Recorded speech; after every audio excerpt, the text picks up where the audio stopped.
the University of Arizona Bio5 Institute, we bring together hundreds of multifaceted experts that include world-class bioscientists, engineers, physicians, and computational researchers. This team science approach is designed to ignite creative solutions to the many complex biological challenges facing our families and communities, and has resulted in disease prevention strategies, promising new therapies, innovative diagnostics and devices, and improved food sustainability.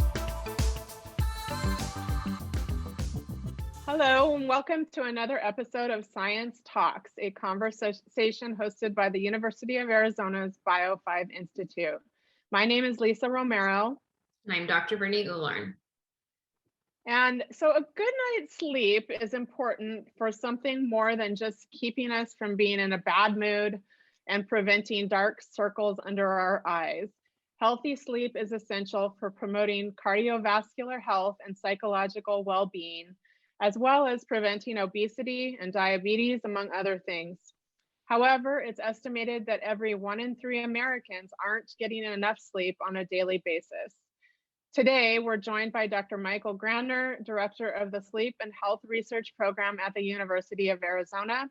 He's also the Director of the Behavioral Sleep Medicine Clinic at Grandner University Medical Center, and an Associate Professor of Psychiatry, Psychology, Medicine, and Clinical Translational Science, an Assistant Professor of Neuroscience and Psychological Sciences. It is amazing that in all that he found 30 minutes to join us today, and we thank him very much for that. Dr. Grandner's research focuses on how sleep and sleep-related behaviors dramatically impact our health and our lives. Thank you so much for joining us today, Dr. Grandner. Thanks for having me. I'm excited to talk about this.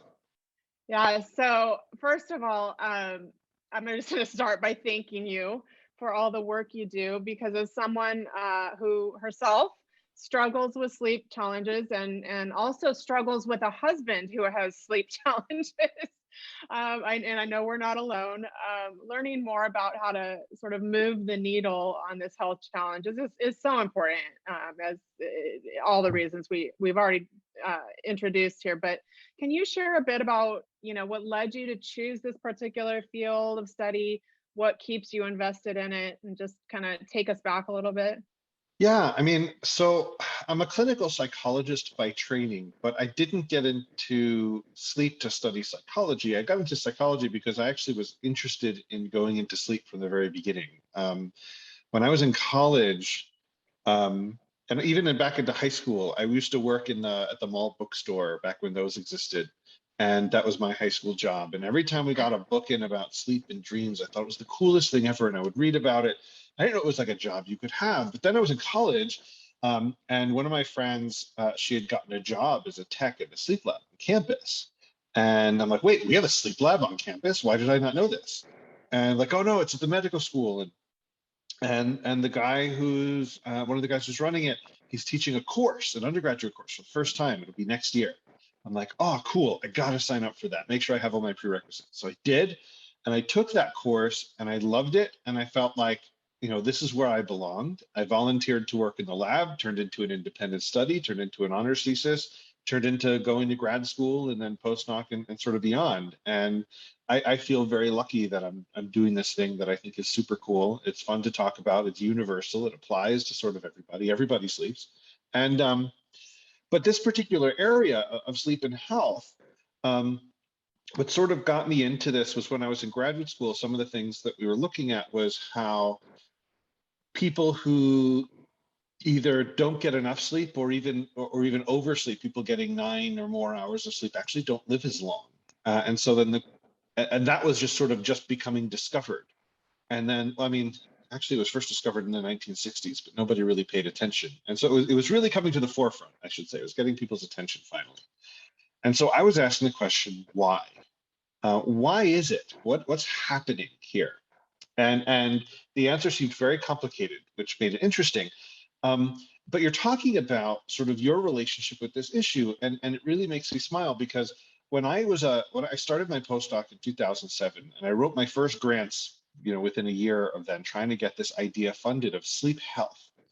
And I could not for the life of me get any of this work funded. no matter what foundation or through NIH, or I applied to National Science Foundation, like anywhere I sent this to, nobody was interested, because the sleep people were like, well, this isn't basic sleep neuroscience. This isn't the biological machinery of sleep. This is real world stuff. We don't know what that's outside the cell membrane. We don't care about that.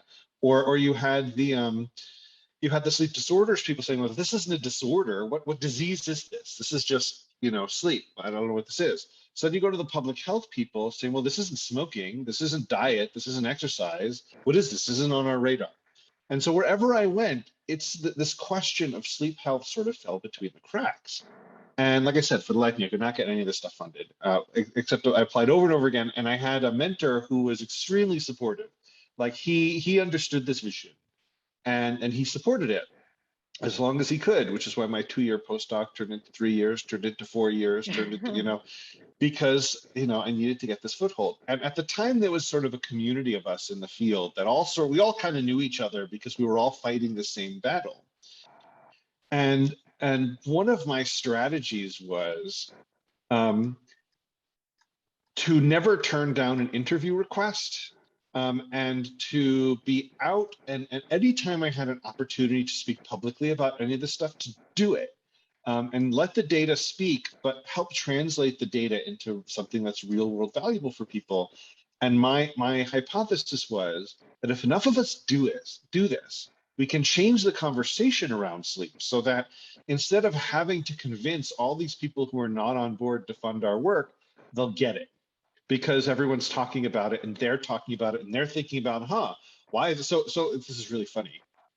Some of the first times I wrote these grants about what happens when you don't get enough sleep and how does it impact your health, and studying like 5-6 hour sleepers, and that's where the risk is, I'd always get comments back on the grants of like, well, what if someone's a 5 and 6 hour sleeper, but they feel totally fine? How do you know they're impaired at all? I'm like, this isn't about you. But yeah, I think you're right. I think we've changed the conversation around sleep. Sleep is sort of one of the pillars of health now, alongside diet and exercise and stress. And I think that we've still got a long way to go. That's why there's still a lot of unanswered questions. But I think we finally made it to the stage, and that's super exciting for me. What an incredible journey to getting to where you are today. I mean, I think that's one of my favorite things about interviewing different researchers on our podcast, is hearing, how you, for example, found your love for sleep when you were reading books at the mall bookstore.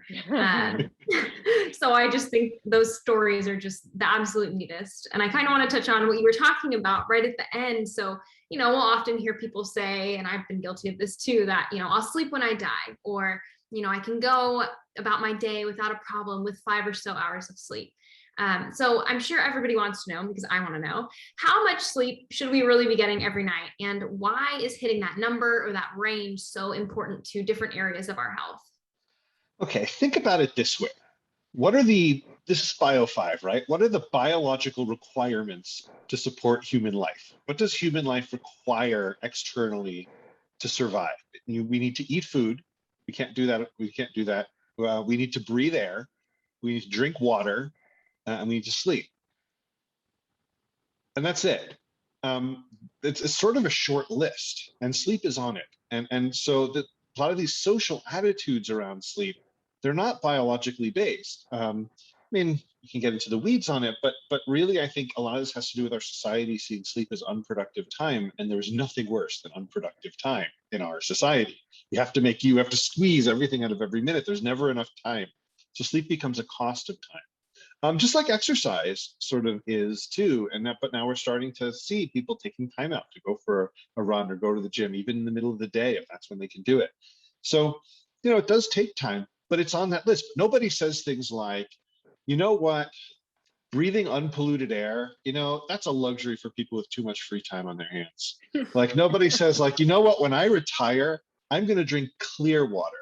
Till now, I'll make do with this brown stuff, but then once I'm 60, 70 years old, maybe I'll start drinking clear water, because I'll be able to fit that into my life. Like, nobody says that, because that would be ridiculous. But we do say that with sleep, and that's, I think, because of the social pressures, and also, evolution figured out that if we were being like chased by the proverbial bear in the woods and it was time to sleep and we just all of a sudden curled down to sleep, we wouldn't survive. So we have these mechanisms to prolong wakefulness in times of stress, so to promote survival. But the thing is, we've sort of abused the privilege. And then we tamed fire and then invented electric lights, and now the night is optional. And we've got this 24/7 society. We have globalization. We have all these things in technology, all of these things that are pushing sleep to the side. But it doesn't make it less of a biological requirement. What it does is it's making us sort of make do with what we can get. So how many hours do we need? It is kind of like saying, how many calories do we need to function? Where everyone's probably a little bit different. And if you get a little bit less, it's probably not going to kill you. You get a little bit more, it's probably not going to kill you. Too much or too little is probably not a good thing. But it's also not just about amount of calories, it's about the nutrition. And so sleep is multidimensional. If you look at the literature, most adults probably are optimally perform on 7 to 8 hours. People sleeping 6 hours aren't going to suddenly drop dead for no apparent reason. It's just, it elevates risk because you're not quite, for most people, you're probably not getting quite as much as is optimal. And the less you go from there, and maybe the more you go over 8, maybe that's a little too much. Like you can exercise too much, you can drink too much water, like anything, you can have too much. But then you also have to look at the sleep quality. What is like that nutrition element? What is the quality of your sleep? Is it restful? Was it fragmented? Was it shallow? Was it at the right time? If you're trying to sleep too early or too late, your body's not set up for it at the right time. Like shift workers have this problem. Is it regular? So regular meals is also kind of important, and so is regular sleep. The sleep variability also is associated with outcomes. So it doesn't have to be perfect for it to be perfectly fine, but it is multidimensional. Kind of keep going with your, sorry. No, go ahead. I was just going to keep playing on that food analogy that you were making. Yeah. So I really think that's a good point and relevant. So, sometimes maybe if we haven't eaten enough during the day, we can make up for it with a snack. So yeah. Say you haven't eaten as much at night, can you say you haven't slept as much at night, can you make up for that with a nap? Yeah. So people ask me all the time, like if I sleep deprive myself during the week, how much sleep do I need on the weekend to make up for it? And what I say is that the good news and bad news is that that's like saying I eat nothing but cheeseburgers and pizza all week. How much kale do I need to eat on the weekend to make up for it? And like the bad news is, what you did, you did. Certainly this is better. But it also means you don't have to pay back every calorie for calorie. You don't then starve yourself for a month and then you're fine. It doesn't work that way. All you have to do is approach balance as close to it as you can get. The closer you get to sort of balance, your body will start evening itself out. Once you go to a healthy diet, don't overcompensate too much. Just go to a healthy diet, stick with it. Your body will even it out. Same thing with sleep. If you've been, first of all, if you slept relatively well and you have a couple nights of crappy sleep, who cares? It's like if you have a pretty good diet and then you have a big meal or you go out to eat or whatever, order an extra dessert or something, don't panic. Your body's fine. Just go back to what you were doing. Performers worry about this all the time because they have anticipatory anxiety, whether it's an athlete before a competition or a student before an exam or a researcher before their grant gets reviewed, any of these things. So what? You didn't sleep well that night, you'll be fine the next day. Actually, the data show 1 or 2 nights of impaired sleep is really not that big in terms of performance objectively if you're coming from relatively well-rested state. So there's that. Then the other thing about napping is good. Napping can be very effective, like a snack. But like a snack, you have to think about it. So if you're hungry and you're snacking all day, you're not often getting good quality food and nutrition. And if you snack so much or too close to your meals, you're not going to have the room for the actual the good food that's with all the nutrients in it and the vegetables and stuff. You're probably going to be snacking on something that'll sort of keep you going, but it won't check all the boxes. Same thing with naps, where brief naps tend to be great, especially if you're otherwise relatively well rested. A brief nap in the middle of the day improves performance across the board. If you're a little sleep deprived, you can make up for it with a nap. But if you nap for too long, you often feel groggy and terrible because you got into a deep sleep and your body didn't like waking up from that. And if you nap too close to the evening, you'll wake up feeling super groggy, and then your sleep that night will be shallow because you just had a big snack before a meal. So to keep the food analogies, I think you're right on. That naps are like snacks. A snack midday, even if you're eating healthy meals, can keep you focused and going. But if you're starving all the time, is it because you're not eating enough, or is there something wrong with your diet? So if you're sleepy during the day and having trouble staying awake, I would look to your sleep and say, first of all, are you getting enough? And then is it good quality? Because a lot of sleep problems are under the radar. So sleep apnea is a great example where it's shockingly common. Something like 1 in 5 men over age 30 probably has at least mild sleep apnea. And it might even be 1 in 15 women over age 30. And this is even mostly normal weight, even though it's tied to obesity. That number just goes up as we can gain weight. You have a male over 50 who is morbidly obese. It's like an 85%, I think, is the prediction algorithm. Like it's very common, and it leads people to feel sort of tired and sleepy and out of it and low energy during the day. If you have that and you think, I think I'm sleeping enough, but I can't quite get that restful sleep. First thing you should do is get tested for sleep apnea. If you have that, just need to get it treated, and then you'll feel way better, usually. And sometimes you don't. And then we find out what else could be causing it. But like, that's the thing. It's not just amount. It's also about the quality. That's yeah, I feel like you're inside my home right now. That's the fun thing about sleep. It's where we live. We all sleep every day, pretty much. This is a very familiar picture you're painting here. And I wonder, this a little bit off script, I'm thinking about this as you're talking, but I know as I've aged, my sleep has changed. I mean, I used to be able to sleep, and I needed that kind of sleep, that solid 8-9 hours of sleep, 7-8-9 hours of sleep a night, my whole life.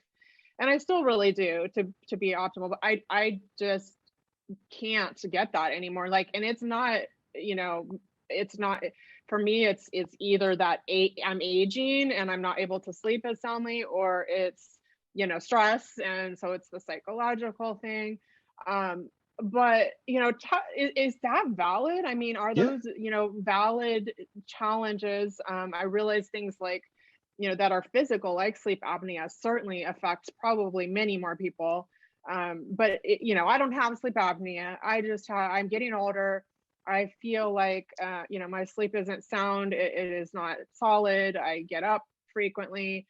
How common is that? And what are some things you would, sort of suggest for people dealing with that? First of all, the relationship between sleep and aging is a little paradoxical in that it's true, and this will surprise nobody, that as we get older, our sleep becomes a little more shallow, a little more broken up. If you have more awakenings during the night, especially lower sleep efficiency, it might take a little longer to fall asleep. Actually, our clock also might shift a little earlier, where people get tired earlier and wake up earlier, and that's sort of normal.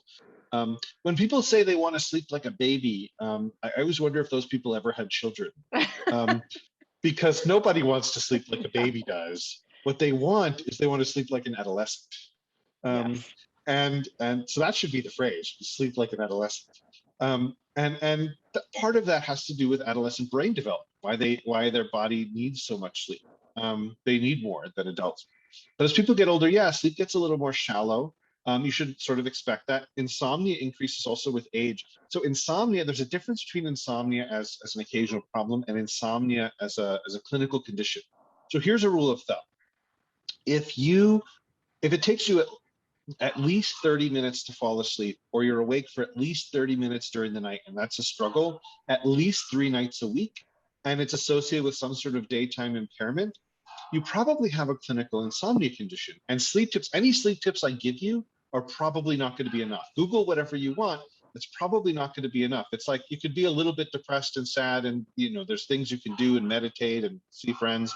But if you have clinical depression, go see a professional.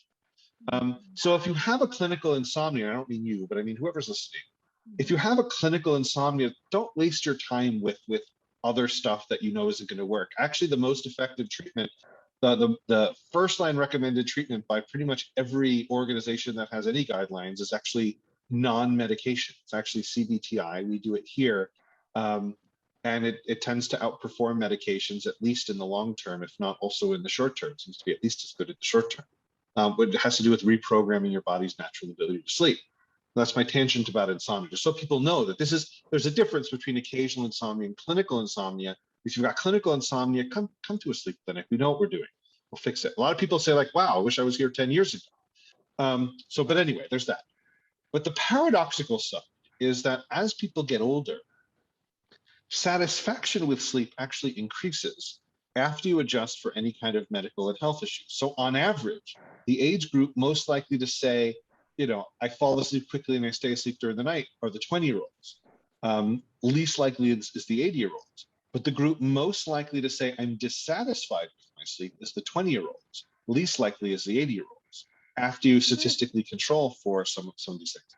And that's because as people get older, their priorities change, they have skills, they get perspective, they have experience, they have resilience. Actually, there's a few studies that take older people and younger people in the lab and sleep deprive them at not the same moment, but in the same study, and look at performance impairments. And what you see is that in these studies, they show that the older and younger people perceive about the same degree of impairment, of sort of how impaired they were due to sleep loss. But the younger people massively underestimate how impaired they were. They were actually falling apart and they had no idea. They thought they were hanging in there. They thought they were impaired, but nowhere near as bad as they really were. They actually were dramatically slowed down. They were making way more errors, for example. The older adults actually underestimated how impaired they were relative to their baseline, where they actually were a little more resilient. You see this over and over again. You see it in the heart disease too. Our data showed that the relationship between sleep duration and hypertension is robust until you hit about age 65, 70. Then all of a sudden, maybe at the extremes, you see it, like 3-hour and 4-hour sleepers, but people getting 5-6 hours when they're 70, you don't really have the elevated health risk that you used to. We showed this with obesity and weight as well. So there's a resilience and there's protective factors of age. So age isn't always bad. So that's the paradox where, sleep gets a little shallow or a little more broken up, but it shouldn't be bothering you so much. And if it is, that's actually a sign that there's probably a fixable problem. Well, but you're talking about tips. Yeah. That gives me some hope, but yes. So if I had, 2 minutes to impart like my best take home advice for sleep so I'll give you 3 things.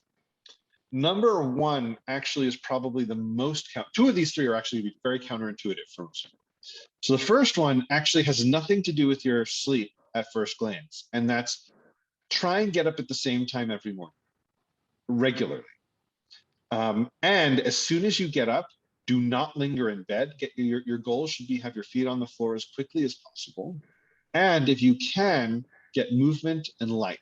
Outside light is best, but if you can get some bright light and movement, because what that will do, not only does that sort of program in an anchor point for your circadian day and during the day, by getting that light and movement, it helps shift your rhythm a little earlier to wake you up a little bit faster. Ignore sleep inertia, which is that feeling of sluggishness when you first wake up. It should go away within 10, 15, 20 minutes. If it doesn't, then that's a sign maybe your sleep was a little shallow or something. But if you feel sluggish as soon as you wake up and unrefreshed right away, don't worry about it. It could be just sleep inertia. If it lasts during the day, that's the issue. So anchor to the day, get some light and movement. Not only will that help you be more awake during the day and prepare you better for sleep at night, there's actually a circadian rhythm to this, and there's sort of a little timer that goes off. Just like after you finish eating, you're not hungry right away, but your body tells the passage of time, and after about 4 or 5 hours, you get hungry. Same thing with sleep, where when you wake up, there's a little timer, and about 16 to 17 hours later, your body's going to be ready for sleep. Especially if it's a predictable pattern. So it starts to predict where sleep is going to be. So even if you were kind of awake, you now have something on your side to help you. So, okay, so you started there. The next thing you got to do is you wind down. So a lot of people say, I get into bed and I just can't turn my mind off. Or like, I can't stop thinking. My mind's just very active. Yes, all our minds are very active. It's nothing special about your mind. What happened was one of 2 things. First of all, you could have accidentally programmed that to happen by repeatedly getting into bed, mind is active, getting into bed, mind is active, getting into bed, mind. You do this often enough, your brain's going to realize, oh, this is my thinking place. Especially, this is the one place you don't have distractions and other things to do. So now your mind says, oh, now I have your attention. Here's all the things that I don't want you to think about. So what you do is you have to get all that stuff out of your head before you get in there, because it's going to do it anyway. And one of the other issue with that is, that's like saying, I'm driving my car and I want to stop at this stop sign because that's where I need to stop.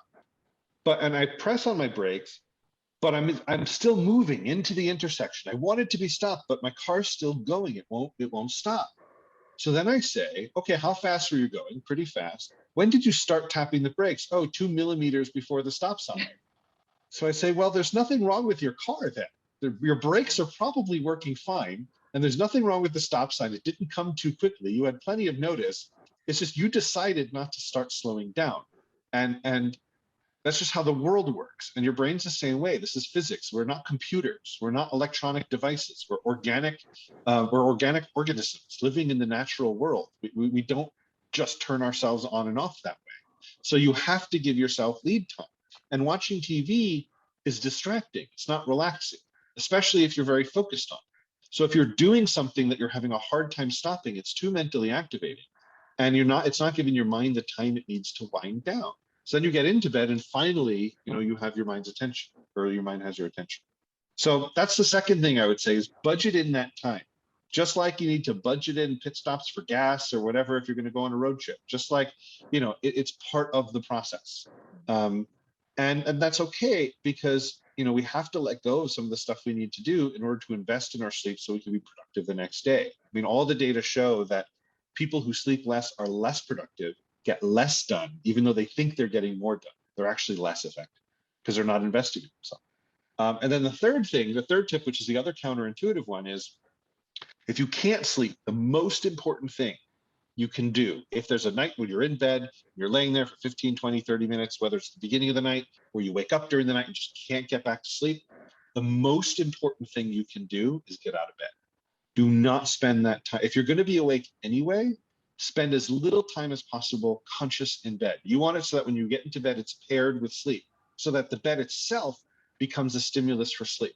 Like when people go to the gym and the only thing they do there is work out, even if they're tired and hungry and cranky, not in a good mood, they get there, they can make it through their whole workout because the place puts them in the zone, because there's nothing else that happens there. Just like you get into the dentist chair, you get nervous and anxious and stressed before anything even happened to you. You're responding to events that didn't even happen yet. You're in the waiting room, you're cranky because your brain recognizes the pattern and ties that mental and physical state to that place. This is just basic learning theory. Actually, by the way, this whole technique of pairing the bed with sleep and removing wakefulness from sleep by leveraging this basic learning principles in the brain, it's called stimulus control, and actually was developed at the University of Arizona back in the 1970s by Dick Bootson, and it really put Arizona, which is ever since then, between him and Stuart Kwan, who is in medicine, U of A has always been one of the leading places for sleep research in the world. This technique itself is the cornerstone of so much of the evidence base in how to fix sleep problems. It's extremely powerful. It's a little counterintuitive, but it's bang for your buck, probably the best thing you could do.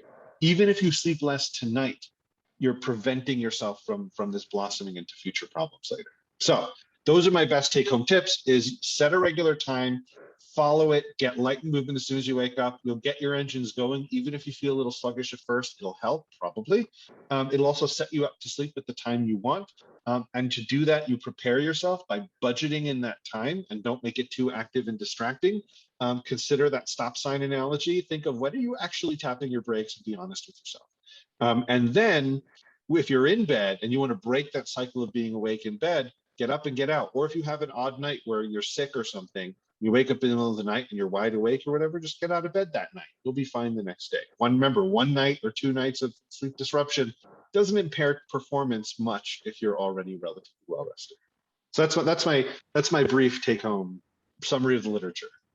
I'm guessing if you are forced to getting up in the middle of the night when you can't sleep, that going on talking about our social media discussion, Instagram and Twitter and everything else is probably not the optimum thing to do at that point either. Probably not optimal, but the most important thing to do when you wake up and you're out of bed is let time pass. So like if you sit down to a meal and even if it's dinner time and your body's just not having it and just not hungry, there's no exercise you can do to hungrify yourself. Like all you can do is wait. Maybe you'll get a little hungry later. Maybe you'll skip a meal because your body just didn't need it, but maybe you'll get hungry later. Maybe you'll eat a little bit less, and that's okay. Maybe that's what you're doing tonight. But like, how do I make myself more hungry? Well, there are things you can sort of do. So how do you optimize the time to get, if you want to maximize the time back to sleep, don't turn on bright lights. Don't do anything super mentally active. Don't do anything that's so distracting you don't realize an hour just went by when you could have gone to bed a half an hour ago. Where you're losing, if a good rule of thumb is if an alarm went off right now and said, go to bed now, and you're like, no, just 5 more minutes or 10 more minutes or just the end of this episode. If that's your reaction, whatever you're doing is probably too mentally engaging and you're not paying attention to your own body's own sleepiness signals. What a great tip. Tips, but that's a good one right there. I think your second tip really resonated with me about having that wind down time before bed, because I know I've been someone in the past who's just, sat in front of the TV, watched the end of the last, that episode, and then tried to go into bed and wonder, why am I so awake? And I think now I've learned that I need wind down time, but I have a 3-month-old. And so we're trying to figure out. It gets better. Okay, yeah, I know. So I'm sleep deprived, but I have a reason.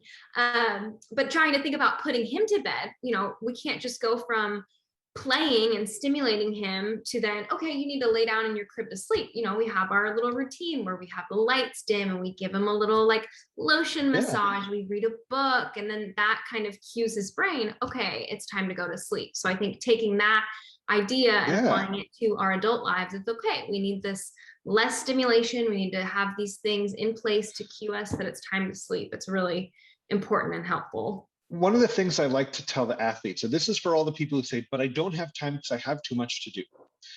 What I say is, what if I had a routine for you, an exercise routine that could improve your performance by between 9 and 30%, depending on the data I'm citing? Would you do it? They say, yes. Like, all right. What if the main side effects is that your grades are probably going to go up, your relationships are going to get better, your mental health will probably improve, and you'll be better able to manage your diet and weight, because we didn't talk about sleep and metabolism. Would you still do it? Like, yeah, it'd be totally worth it to me. I'm like, all right, you don't even need to do it every day, and you can do it for like 30 to 60 minutes in your room at night. Great. Okay, what do I need to do? Wind down and go to bed a little bit earlier. That's it. Like, and the thing is, if it costs money, people would probably do it. But like, the thing is, we keep finding excuses, but we need to stop seeing sleep as a cost. We need to, of time. We need to see it as an investment in the next day's efficiency. Like, so when I go to bed, I don't think, how much more do I have left to do today? It's, how effective do I need to be tomorrow? When do I need to be in bed so that I'm maximally effective tomorrow? And when do I need to start winding down so I can be in bed ready? So it's the sleep is like your commute to tomorrow. When you have to go to work, you don't say, well, let me finish everything I need to do at home, and whenever that is, I'm going to hit the road. Like, you can't do that, because then you're going to be late all the time. And so what you do is you have to say, well, when do I need to leave the house? And when do I need to set my alarm for in the morning to give myself enough time to do everything I need to do before I leave the house? That's how you should be looking at your sleep, so that it's not so stressful. And then what happens is you work it into your routine, you become more efficient, and it all works out. Wow. Well, thank you. There was a lot of gems in this discussion, short discussion. I'm sure we could pick your brain forever, but thank you so much for this. I think it has been very helpful for me. Brittany, obviously, yes. you and I are in much different stages, but I think we have equal investment in this conversation. Sleep is universal. Yeah. So thank you so much for joining us today. We appreciate your time and all you're doing on behalf of the University of Arizona and Bio5 and the world, because this is a universal challenge for sure. So thank you. Thank you so much for having me. This was great. Yeah, and thank you to our listeners for joining us for another episode of Science Talks. For more information about the Bio5 Institute, please visit our website at bio5.org and listen to more Science Talk episodes wherever you listen to your podcasts and our video channel on YouTube. From all of us at the Bio5 Institute, we'll see you in the next episode. Thanks to our listeners for tuning in to another episode of Science Talks. Continue the conversation with us next time as we learn more about the amazing science happening at the University of Arizona's Bio5 Institute.